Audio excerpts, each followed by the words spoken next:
अस्सलाम वालेकुम। उम्मीद है कि आप सब दोस्त खैरियत से होंगे। मेरी आपसे एक ही गुजारिश होती है कि मीडिया फोकस चैनल को सब्सक्राइब करें, बेल आइकन को दबाएं और अगर अच्छा लगे तो इसको लाइक करें और अपने दोस्तों में शेयर करें।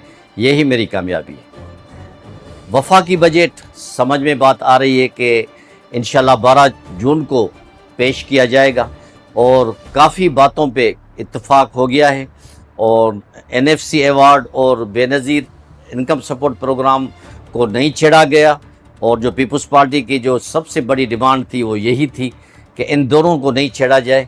जो उन्होंने कामयाबी से वो टारगेट अपना पीपल्स पार्टी वालों ने अचीव किया और बाकी बातों पे इत्तेफाक हो गया है और सूबे जो हैं तकरीबन 10 खरब रुपए से ज़्यादा वफाक को देंगे और बाकी जो भी बजट के जो बातें हैं उनमें तकरीबन इत्तेफाक है और 99% उम्मीद है कि इंशाल्लाह 12 तारीख को बजट पेश किया जाएगा।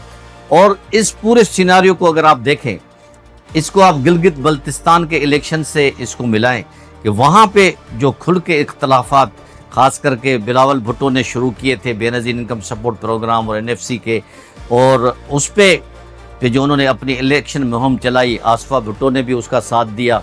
पीपल्स पार्टी ने इस बात को केश कराया और वहाँ के लोकल लोगों के मसाइलों को भी हाईलाइट किया, तो उन्होंने अपनी वाज़ेह अक्सरियत ले ली।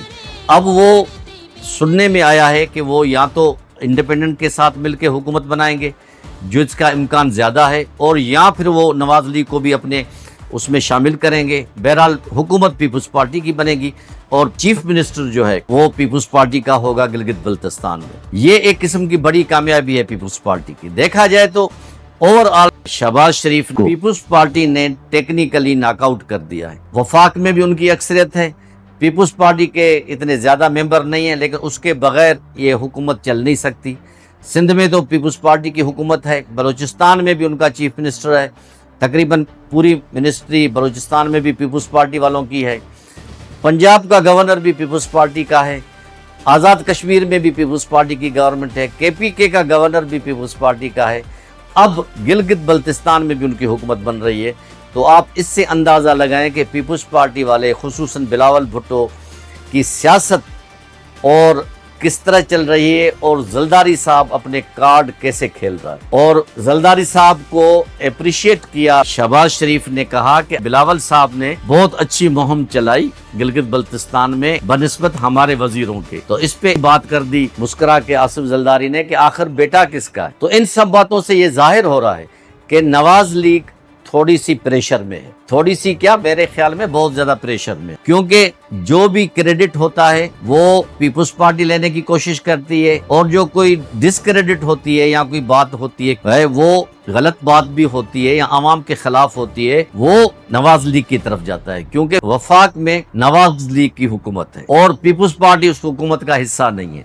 लेकिन सेनेट में, कौमी असेंबली में, हर सूबे में उनका कुछ न कुछ पत्ते चल रहे हैं, खेल रहे हैं, पावर में हैं वो लोग और अपने लोगों के लिए भी वो काम कर रहे हैं और नवाज लीग को भी दबा रहे हैं। अच्छा, किसी एक सीनियर तज्जियाकार ने ये भी कहा इसलिए पीपल्स पार्टी इससे फायदा उठा रही है क्योंकि PTI वालों में आपस में मुफाहमत नहीं है। अगर PTI वालों में आपस में मुफाहमत हो और वो सही किरदार अपना अदा करें अपोजिशन का इसमें पार्लियामेंट में, तो पीपल्स पार्टी को भी धचका लग सकता है। लेकिन क्योंकि वो उनके आपस में इख्तलाफात हैं, वो कभी भी अपने आपस में मुत्तफिक नहीं हुए हैं और हर चीज़ में वो एक दूसरे से खिलाफ हैं। 3-4 ग्रुप्स उनके बने हुए हैं। जो गिलगित में भी गए तो वो भी एक ही गौहर साहब गए और लोगों को नहीं परमिशन दी गई।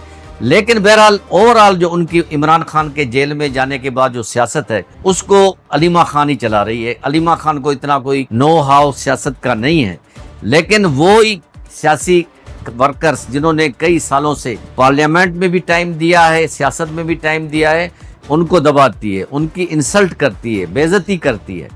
तो इससे क्या होता है कि वो PTI वाले जो हैं वो बददिल हो गए हैं। वो अपने ड्राइंग रूम्स में बैठे हुए हैं कि इमरान खान जब बाहर नहीं है तो हम किसकी बात माने।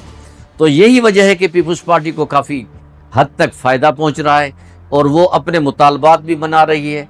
ये बड़े इशू थे NFC अवार्ड का और Benazir income support programme card का, क्योंकि वफाक नहीं चाहती थी कि ये इस तरह हो, लेकिन जिस तरह पीपल्स पार्टी ने चाहा उसी पे इत्तेफाक हुआ। آگے کس طرح یہ گیم چلتی ہے اس کو بھی دیکھنا پڑے گا، کیونکہ بہرحال یہ تو بات سب پہ عیاں ہو گئی ہے کہ زرداری نے اپنے کارڈ بڑے اطمینان سے کھیلتا ہے، وہ اس کو جو کارڈ یہاں ضرورت پڑتی ہے وہ اپنا استعمال کرتا ہے۔ اسی وجہ سے مجھے اور کئی اور لوگوں کا یہ خیال ہے کہ ٹیکنیکلی نواز لیگ کو، اسپیشلی شہباز شریف کو زرداری نے ٹیکنیکلی ناک آؤٹ کر دیا۔ اب آگے کیا ہوتا ہے، وہ بجٹ کے بعد جو بھی پلکشنز ہوں گے، نتائج نکلیں گے، بجٹ کس قسم کا آتا ہے، اس کے سارے جو اگر بجٹ بڑی ہیوی ہوگی، مہنگائی بڑھے گی، تو اس کا بھی جو سب الزام نواز لیگ پہ جائے گا، کیونکہ پاور میں وہ ہے، پیپلز پارٹی والے منسٹریز میں نہیں ہیں، لیکن بہرحال فائدہ لے رہے ہیں۔ یہ ساری باتیں سیاست کی ہیں، سیاست میں ہر چیز جائز ہو جاتی ہے، کوئی اصول نہیں ہے۔ سیاست بھی وہ ہوتی ہے جو بڑی مہذب نمونے سے کی جائے، اگلے کی عزت کی جائے، اگلے کا احترام کی جائے اور دلائل کے ساتھ گفتگو کی جائے، تو وہ سیاست رہتی ہے۔